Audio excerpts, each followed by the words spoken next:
যেসব জমিতে ধানের গ্রোথ হয়নি বা ধানের সার দিয়েও মূলত তার কাজ ভালো হয় না, সেই সব জমিতে একর প্রতি 125 কেজি এই হিসাবে ফসফেট দিয়ে যদি ব্যবহার করা, আমনের ক্ষেত্রে ফসফেট, যদি বোরোর ক্ষেত্রেও তাই, তো ফসফেট যদি ব্যবহার করা যায় তাতে দেখা যাবে যে গাছের গ্রোথও ভালো হয়েছে।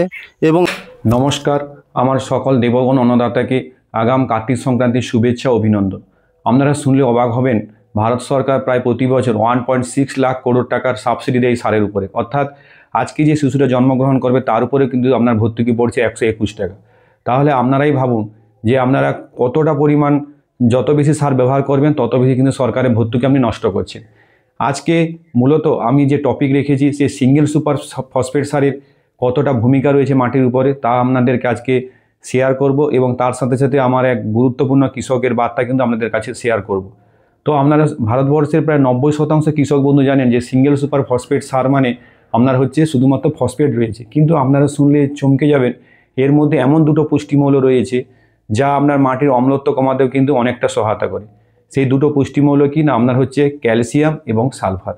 ফসফেট সার কি না, ফসফেট হচ্ছে আপনার কি করে, যেমন আমাদের যার কাছে যত বেশি টাকা আছে সে তত বেশি খরচ করতে পারবে, ঠিক তেমনি ফসফেট হচ্ছে এনার্জি কারেন্সি বলা হয়। অর্থাৎ আপনার যে মাইটোকন্ড্রিয়া আছে গাছের মধ্যে সেখানে এটিপি সংশ্লেষ করতে সহায়তা করে। অর্থাৎ যে কৃষক বন্ধু যত বেশি ফসফেট মাটিতে প্রয়োগ করবেন সেখানে কি হবে না, আপনার হচ্ছে তার তত বেশি গাছের অর্থাৎ এনার্জি কারেন্সি তৈরি করতে হবে। এনার্জি কারেন্সি যত ভালো হবে, অর্থাৎ যত সে পয়সা খরচ করতে হবে এনজাইম সংশ্লেষ করতে সহায়তা করবে। আপনার ফসফেট সারের সবচেয়ে বড় ভূমিকা হচ্ছে তিনটি জায়গায়। একটা হচ্ছে আপনার শিকড়কে মোটা করতে সহায়তা করে, অপরদিকে ফুল এবং ফলের প্রতি একটা কোয়ালিটি আনতে সহায়তা করে।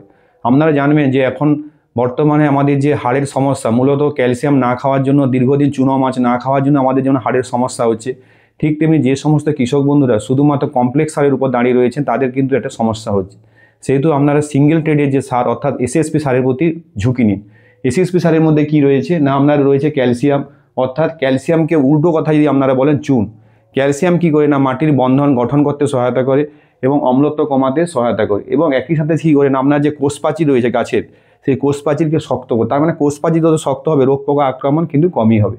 অপরদিকে যেটা বলেছিলাম যে সালফার কিন্তু 12% রয়েছে। অর্থাৎ 100 কেজি যদি আপনি সিঙ্গেল সুপার ফসফেট দেন তাহলে আপনার 12 কেজি কিন্তু সালফার মাটি পাচ্ছে। অর্থাৎ এই সালফারের কিন্তু অভাব কখন লক্ষ্য করে, আপনারা লক্ষ্য করবেন অনেক কৃষক বন্ধু সবজি বা আপনার ধানের ক্ষেত্রে দেখবেন প্লাকিং হয়ে থাকে। অর্থাৎ প্লাকিং মানে গাছের পাতা দেখবেন গোল হয়ে ঠোঙার মতো মুড়ে যায়, ভিতরের দিকে ঢুকে যায়। বিশেষ করে শীতকালীন সবজি বা আপনার যে কোনো বেগুন বলুন, লঙ্কা বলুন, তাদের ক্ষেত্রে কিন্তু সালফার দেখবেন একটা অভাব দেখা যায়। কিন্তু মনে রাখতে হবে সালফারের অভাব কিন্তু কখনো পুরনো পাতায় লক্ষ্য করা যায় না, সবসময় নতুন পাতায়, কারণ এটা হচ্ছে ইমোবাইল অর্থাৎ অচলমান পুষ্টিমূল।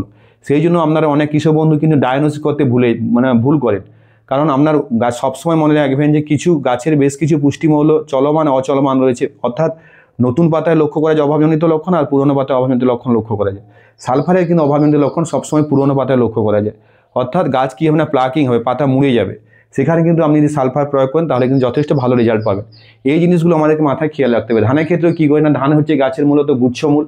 এই গুচ্ছমূল কিন্তু আপনার কি করে না, গুচ্ছমূলের ক্ষেত্রে শিকড় বৃদ্ধি করতে কিন্তু ফসফেট সারের একটা যথেষ্ট ভূমিকা রয়েছে। অর্থাৎ শিকড় যত শক্ত হবে তত পাশকাঠি বেশি হবে, পাশকাঠি যত বেশি হবে তত আপনার হচ্ছে শীষের পরিমাণ বাড়বে, শীষের পরিমাণ যত বাড়বে আপনার হচ্ছে ধানের পরিমাণ বাড়বে। অর্থাৎ আপনার পাশকাঠি ছাড়তে বা টিলারিং ছাড়তে কিন্তু একটা ফসফেট সারের কিন্তু যথেষ্ট ভূমিকা রয়েছে। অর্থাৎ এখানে 16% ফসফেট রয়েছে এবং পুরোটা কিন্তু জলের দ্রবণীয়।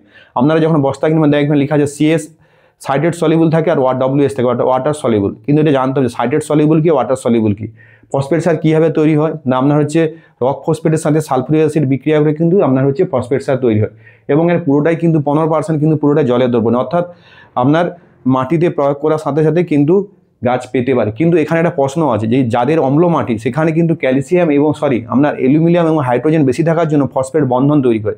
সেহেতু সবসময় আপনাকে যাদের অম্ল মাটি তারা কিন্তু অতি অবশ্যই চুন প্রয়োগ করার পরে কিন্তু ফসফেট সার ব্যবহার করবেন।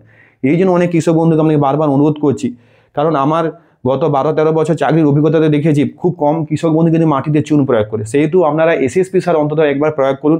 অন্তত আপনার ওখানে কিন্তু 100 কেজি এসএসপি সার ব্যবহার করলে আপনার সেখানে 20 কেজি চুন পেয়ে যাচ্ছে মাটি। অর্থাৎ আপনার যে প্রচুর পরিমাণে ইউরিয়া সার অ্যাপ্লাই করছেন, 100 কেজি ইউরিয়া অ্যাপ্লাই করলে 80% কিন্তু অম্লত্ব ঘটায় মাটির মধ্যে। অর্থাৎ সেই অম্লত্ব কমাতে কিন্তু আপনার সহায়তা করবে এই এসএসপি সার। অর্থাৎ এসএসপি সারের মধ্যে এমন কিছু গুণ রয়েছে, শুধুমাত্র কিন্তু ফসফেট দিয়ে একটা ভুল কথা, অর্থাৎ অম্লত্ব কমাতে সহায়তা করে, একইভাবে এই সালফার কী করে উৎসেচকে সক্রিয় করে এবং সালফার গাছের মূলের বৃদ্ধি এবং পাতা এবং ফলের ক্ষেত্রে কিন্তু কাণ্ডের সবুজ করতে কিন্তু সহায়তা করে। অর্থাৎ একটা পুষ্টি মানে 3 in 1, একেই বলা হয় 3 in 1 সার বলা হয়। অর্থাৎ একটা সার দিলে আমরা কিন্তু বাকি দুটো পেয়ে যাচ্ছি।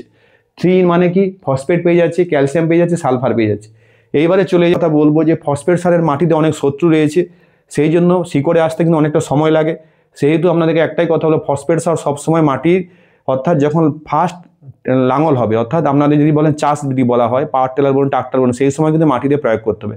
তার কারণ কি না, বোরো ধানটা কিন্তু পুরোটাই হচ্ছে সেচ নির্ভরশীল, অর্থাৎ এখানে বৃষ্টির জলের কোনো সম্ভাবনা নেই।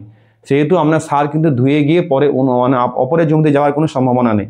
সেহেতু আমি একটাই কথা বলবো, আপনারা ফসফেট সার অতি অবশ্যই মাটিতে প্রয়োগ করুন।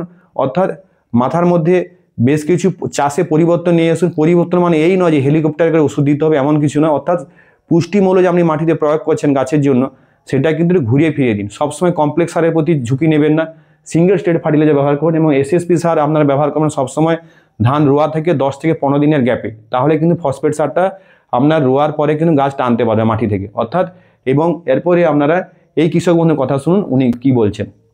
প্রকৃতপক্ষে যেসব জমিতে ধানের গ্রোথ হয়নি বা ধানের সার দিয়েও মূলত তার কাজ ভালো হয় না, সেই সব জমিতে একর প্রতি 125 কেজি এই হিসাবে ফসফেট দিয়ে যদি ব্যবহার করা, আমনের ক্ষেত্রে ফসফেট, যদি বোরোর ক্ষেত্রেও তাই, তো ফসফেট যদি ব্যবহার করা যায়, তাতে দেখা যাবে যে গাছের গ্রোথও ভালো হয়েছে এবং আশানুরূপ পরবর্তী পর্যায়ে যে চাপান সার হিসাবে যে সার ব্যবহার করে, মূলত খুব ন্যূনতম সার দিলে সেটা কাজ হবে। ফসফেটের খুবই গুরুত্বপূর্ণ ভূমিকা রয়েছে এবং গাছের কোয়ালিটি এবং গ্রোথ বা পাশকাঠি এটা কিন্তু অনেক পরিমাণে বৃদ্ধি পায়, যা অন্যান্য কোনো সার দিলে এই পরিমাণ কাজ দেখা যায় না। তো প্রিয় কৃষক বন্ধু, আপনারা জানতে পারলেন মাননীয় আমার এই মান্নাবুর কাছ থেকে যে আপনারা এসএসপি সার দিতে প্রায় ভুলে যান। এই এসএসপি সারের মধ্যে কিন্তু দুটো পুষ্টিমূল আলাদা রয়েছে। একটি হচ্ছে সালফার রয়েছে আপনার হচ্ছে 12% আর চুন রয়েছে 20%, যেটি হচ্ছে মাটির গঠনকে ঠিকঠাকভাবে করে দেয় এবং লবণ অম্লত্ব অনেকটা কমিয়ে দেয়। সেইটি ওনারা জানতে পারছেন যে অ্যাকচুয়ালি এসএসপি সারের মধ্যে কী জাদু রয়েছে। এবং আপনারা ব্যবহার করুন, যে সমস্ত কৃষক বন্ধুদের জমিন অনুর্বর রয়েছে, আপনারা ওনার মতো একর প্রতি বা 100 থেকে 125 কেজি সার প্রয়োগ করুন, দেখবেন বোরো ধানে কত রেজাল্ট পাবেন।